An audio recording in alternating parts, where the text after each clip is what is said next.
Assalamualaikum warahmatullahi wabarakatuh. Selamat berjumpa dalam perkuliahan daring bersama saya Sri Indarti dalam mata kuliah pengantar agribisnis. Pada pertemuan kali ini saya akan membahas tentang investasi di dalam agribisnis. Ada beberapa pokok bahasan yang akan kita kaji hari ini. Yang pertama adalah pengertian investasi. Yang kedua, tujuan dan konsep dasar investasi. Yang berikutnya adalah fungsi dan jenis investasi dan faktor-faktor yang mempengaruhi investasi. Berikutnya adalah pelaksana investasi dan prinsip-prinsip di dalam berinvestasi. Dan yang terakhir adalah peluang dan risiko investasi di dalam sektor agribisnis serta alat mengambil keputusan investasi agribisnis. Semoga kalian tetap semangat dan selalu sehat untuk bisa mengikuti perkuliahan dalam mata kuliah pengantar agribisnis ini. Yang pertama kita mulai dengan melihat definisi investasi. Investasi adalah pengeluaran-pengeluaran untuk membeli barang-barang modal dan peralatan-peralatan produksi dengan tujuan untuk mengganti dan terutama menambah barang-barang modal dalam perekonomian yang akan digunakan untuk memproduksikan barang dan jasa di masa yang akan datang. Berikut kalian bisa pelajari beberapa kutipan-kutipan dari pengertian investasi yang secara umum dapat kita artikan bahwa investasi itu adalah mengandung arti yang pertama, menunda konsumsi sumber daya atau bagian penghasilan demi meningkatkan kemampuan menambah atau menciptakan nilai hidup dalam bentuk penghasilan atau kekayaan di masa yang akan datang. Investasi juga mengandung arti mengelola sumber daya, dalam hal ini faktor produksi yang ada sekarang, untuk memperoleh manfaat di masa yang akan datang.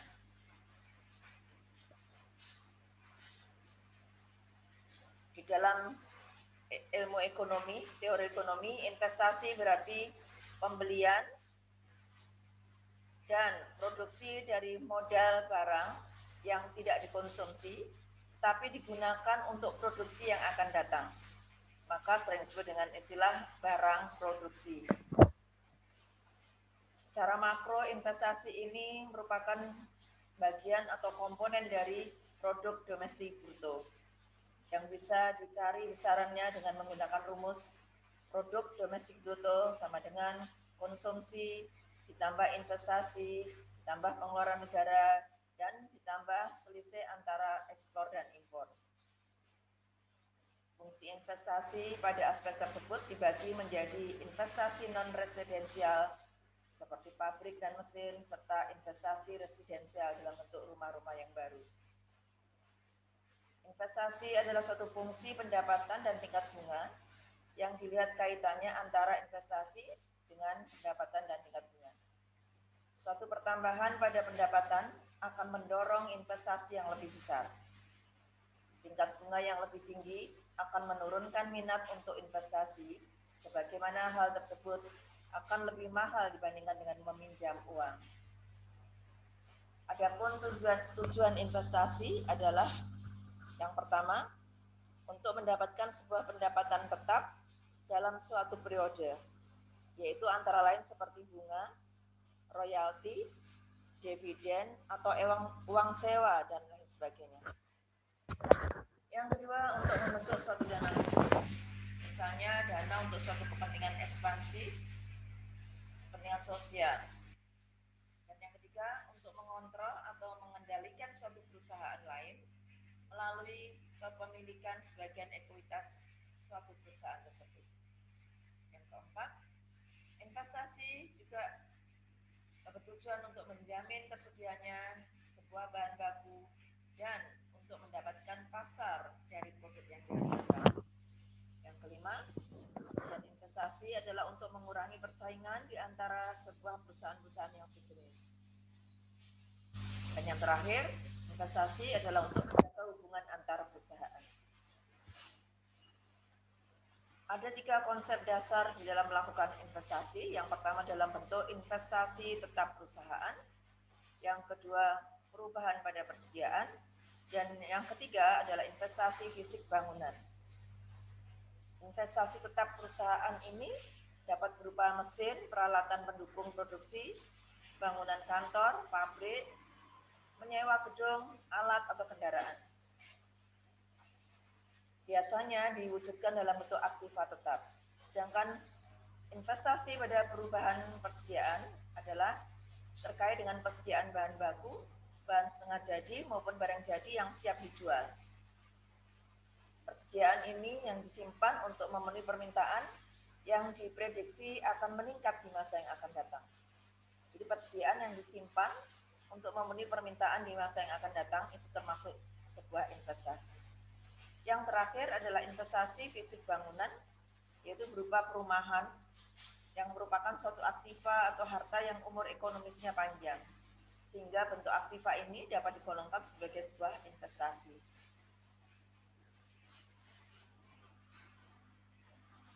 Adapun komponen-komponen investasi diantaranya yang pertama adalah investasi perusahaan swasta, yang kedua pengeluaran untuk mendirikan tempat tinggal, yang ketiga adalah perubahan dalam inventaris perusahaan, dan yang keempat adalah investasi yang dilakukan oleh pemerintah. Kita lihat jenis-jenis investasi. Ada beberapa cara untuk membedakan investasi. Yang pertama dilihat dari investasi berdasarkan aset, yaitu penggolongan investasi dari segi aspek modal atau kekayaan. Investasi berdasarkan aset ini dibagi lagi menjadi 2, yaitu yang disebut dengan real asset, yaitu investasi yang berwujud seperti gedung-gedung, kendaraan, dan lain sebagainya. Yang kedua, financial asset, yaitu berupa dokumen atau surat-surat klaim tidak langsung dari pemegangnya terhadap sebuah aktivitas real pihak yang menerbitkan sekuritas tersebut. Pembagian investasi yang kedua yaitu berdasarkan pengaruhnya, di mana investasi didasarkan pada suatu faktor yang mempengaruhi atau tidak berpengaruh dari suatu kegiatan investasi. Investasi jenis ini dibagi menjadi 2. Yang pertama adalah investasi autonomus, yaitu investasi yang tidak dipengaruhi pada tingkat pendapatan. Jadi sifatnya spekulatif. Contohnya adalah pembelian surat-surat berharga untuk investasi. Yang kedua adalah investasi induced, yaitu investasi yang dipengaruhi oleh kenaikan permintaan akan barang dan jasa dan dalam tingkat pendapatan. Contohnya adalah penghasilan transitori, yakni suatu penghasilan yang diperoleh selain dari bekerja, seperti bunga dan sebagainya. Jenis investasi yang ketiga dibedakan menjadi berdasarkan sumber pembiayaannya, yaitu asal-usul investasi tersebut diperoleh dari. Di sini dibedakan menjadi 2 macam, yaitu investasi modal asing dan investasi yang bersumber dari modal dalam negeri. Kita mengenal ada perusahaan menggunakan modal asing, PMA, atau perusahaan dalam negeri, perusahaan modal dalam negeri, PMDN. Yang keempat, yaitu investasi yang dibedakan berdasarkan bentuknya, yaitu cara untuk menanamkan investasinya. Jenis investasi ini bisa dibagi menjadi 2 macam, yaitu investasi portofolio yang dilakukan melalui pasar modal dengan instrumen surat berharga seperti saham dan obligasi. Yang kedua adalah investasi langsung, yaitu bentuk investasi yang dilakukan dengan membangun, membeli atau mengakuisisi sebuah perusahaan.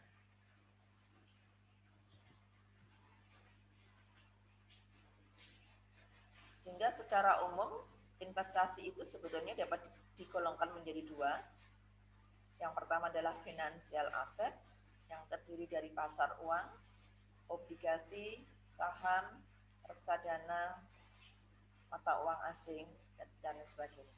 Yang kedua, investasi non-financial asset yang terdiri dari perhiasan, biasanya berupa emas, emas, perak, berlian, permata, kemudian tanah, rumah, atau juga ada yang orang yang berinvestasi dengan mengoleksi barang-barang antik yang bernilai sejarah yang tinggi, sehingga setelah sekian tahun disimpan akan meningkat harganya. Nah, peranan investasi di dalam perekonomian di berbagai negara, terutama negara-negara industri yang perekonomiannya sudah sangat berkembang, investasi perusahaan merupakan sumber penting dari berlakunya fluktuasi dalam kegiatan perekonomian. Di samping itu, perlu diingat bahwa kegiatan investasi memungkinkan suatu masyarakat untuk terus-menerus meningkatkan yang pertama kegiatan ekonomi dan kesempatan kerja. Dengan adanya investasi inilah maka roda perekonomian dan kesempatan kerja terbuka dengan lebar. Yang kedua, meningkatkan pendapatan nasional. Apabila kegiatan perekonomian tumbuh, kesempatan kerja terbuka, maka perekonomian pendapatan nasional akan meningkat. Dan yang ketiga, meningkatkan taraf kemakmuran masyarakat. Nah, peranan investasi yang demikian tersebut dapat diperoleh karena ada sumber-sumber penting di dalam kegiatan investasi perekonomian. Yang pertama adalah investasi tersebut merupakan salah satu komponen dari agregat pengeluaran. Yang kedua, pertambahan nilai barang modal sebagai agregat investasi akan menambahkan kapasitas produksi di masa depan.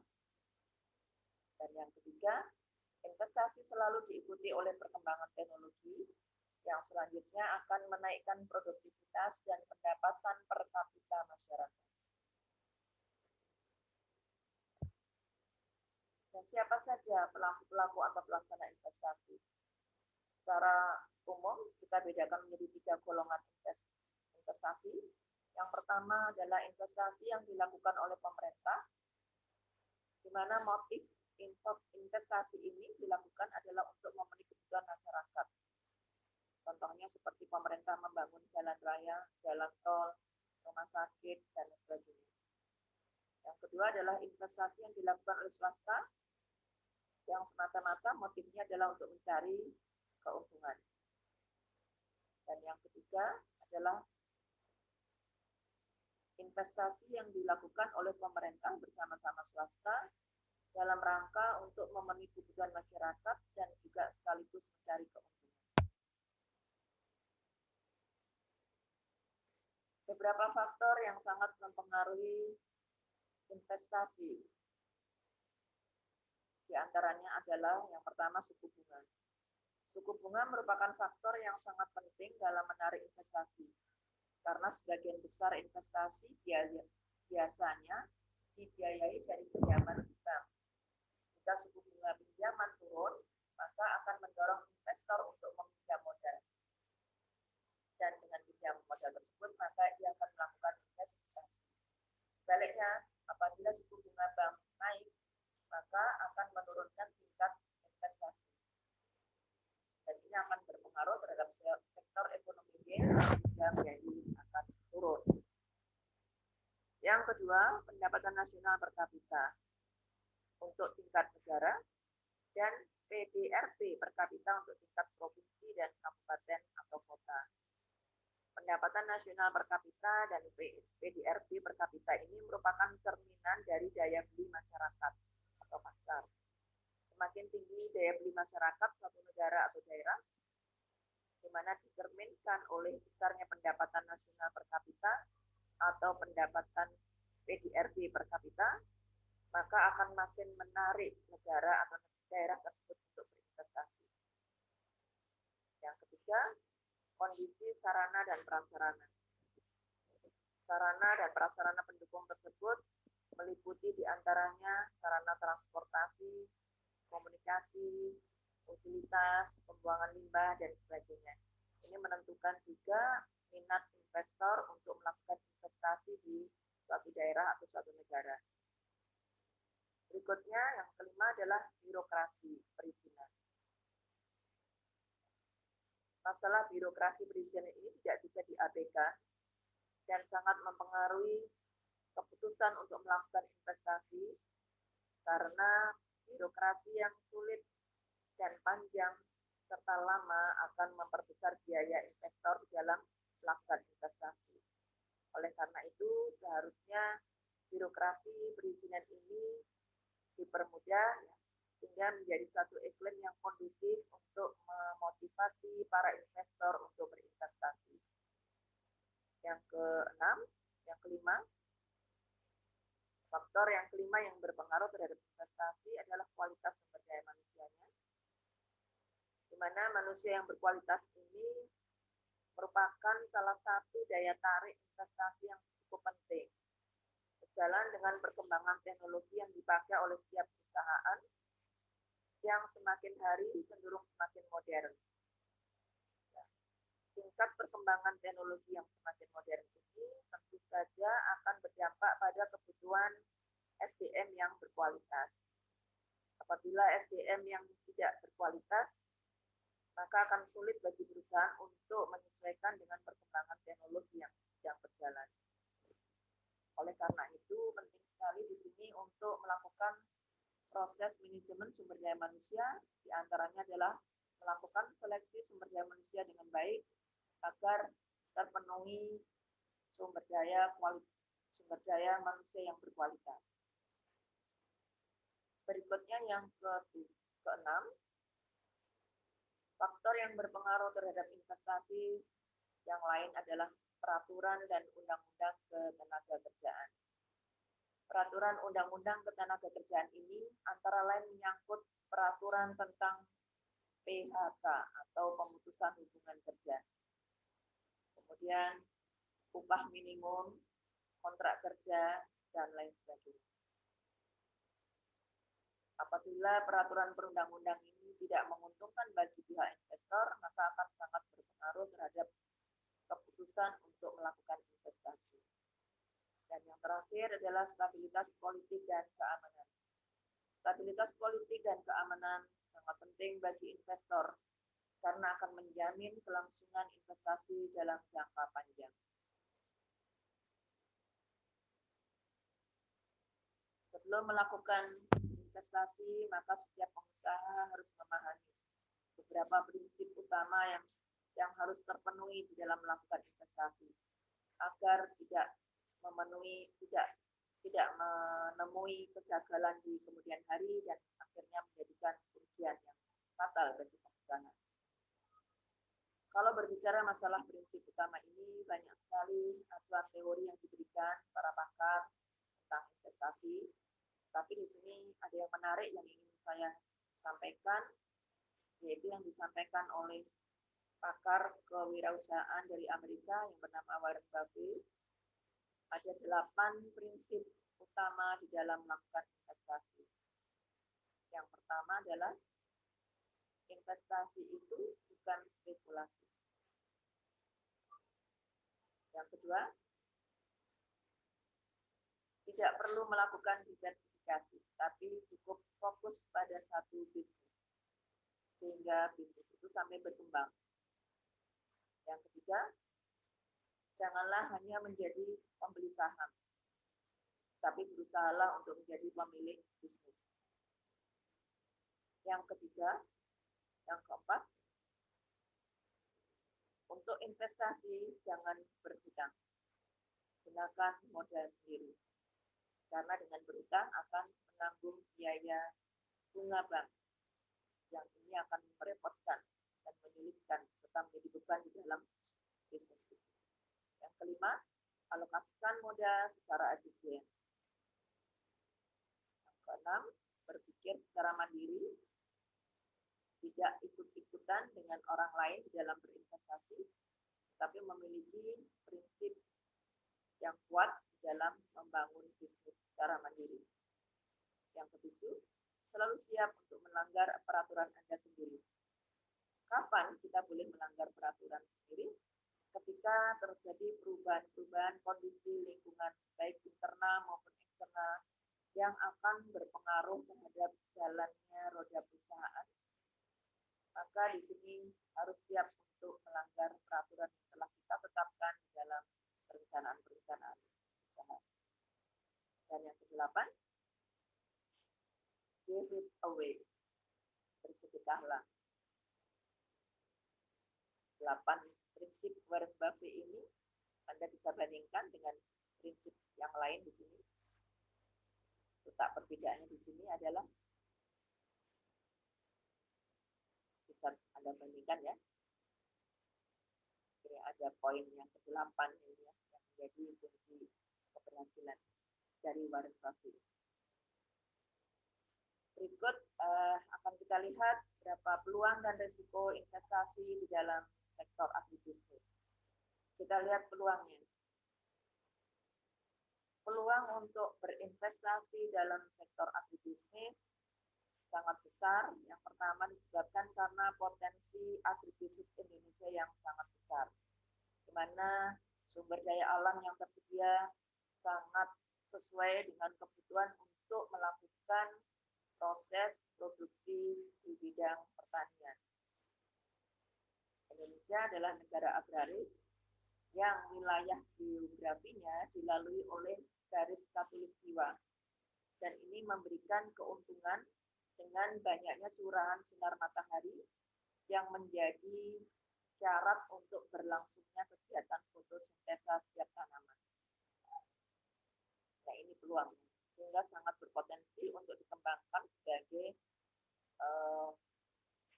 investasi agribisnis. Kemudian yang kedua, peluang investasi di sektor pertanian terbuka sangat luas dilihat dari aspek pasar atau demand. Sejalan dengan perkembangan jumlah penduduk dari waktu ke waktu yang semakin meningkat, maka pasar permintaan terhadap pangan akan terus-menerus meningkat. Baik pangan dalam bentuk segar maupun pangan dalam bentuk olahan. Dan ini merupakan peluang-peluang yang sangat besar untuk dilakukan investasi di sektor ini. Dan yang ketiga adalah dukungan pemerintah. Negara Indonesia merupakan sebagian besar penghasilan negaranya bertumpu pada sektor agribisnis. Oleh karena itu, ini menjadi sebuah kekuatan, sebuah peluang yang cukup besar bagi para investor untuk menginvestasikan modalnya di sektor agribisnis, karena berbagai kebijakan pemerintah yang mendukung tentang usaha di sektor agribisnis. Kemudian di sisi resiko, kita mengenal beberapa risiko pada investasi di sektor agribisnis. Semua orang paham bahwa sektor agribisnis itu memiliki risiko yang lebih tinggi dibandingkan dengan risiko non-agribisnis. Di antaranya disebabkan yang pertama adalah karena proses produksi agribisnis itu sangat tergantung pada faktor alam yang sifatnya adalah tidak pasti, tidak menentu. Maka dikatakan risiko adalah karena sifatnya tidak pasti, yang tidak menentu, yang tidak bisa diprediksi sebelumnya. Yang kedua, harga produk pertanian berfluktuasi. Ini berkaitan dengan ketergantungan pada alam yang bersifat tidak pasti tadi, sehingga proses produksi sektor pertanian itu bersifat musiman. Ketika musim panen, menurut hukum ekonomi, penawaran meningkat, maka harga akan turun. Dan ketika musim paceklik atau tidak panen, maka harga akan meningkat karena pasokan atau supply barangnya menurun. Ini yang menyebabkan fenomena fluktuasi harga produk inilah yang dianggap sebagai sebuah risiko yang harus berani ditanggung atau dihadapi oleh calon-calon investor. Yang ketiga adalah sentra produksi. Beberapa tanaman akan hanya cocok ditanam di daerah-daerah tertentu sesuai dengan kondisi agroklimatologi daerah setempat. Sehingga muncullah sentra-sentra produksi untuk tanaman-tanaman tertentu. Konsekuensinya, apabila kita ingin berinvestasi, maka pemilihan jenis tanaman ini menjadi sangat penting untuk dipertimbangkan dan akan menentukan lokasi di mana investasi itu akan dilakukan. Dan yang keempat adalah hasil produksi yang tidak pasti. Tidak seorang pun yang bisa mengetahui berapa banyak hasil produksi yang bisa dipanen oleh seorang petani. Inilah yang kita anggap semua hal ya, ketidakpastian inilah yang kita sebut dengan risiko.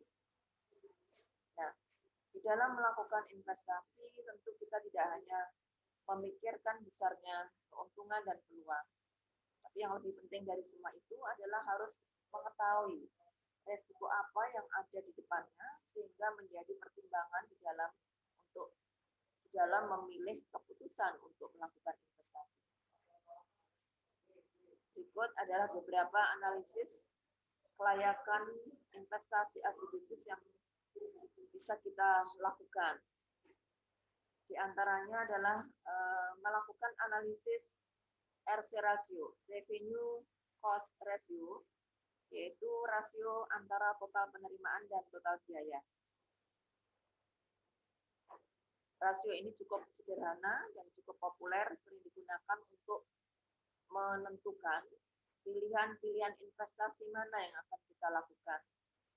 Apabila kita ingin melakukan investasi di sektor pertanian, tanaman apa yang akan kita tanam, maka kita bisa melakukan analisis RC ratio, di mana tanaman yang memiliki RC ratio yang lebih tinggi itu akan memiliki peluang investasi yang lebih besar dan layak untuk dipilih dibandingkan dengan tanaman yang memiliki RC ratio yang lebih rendah.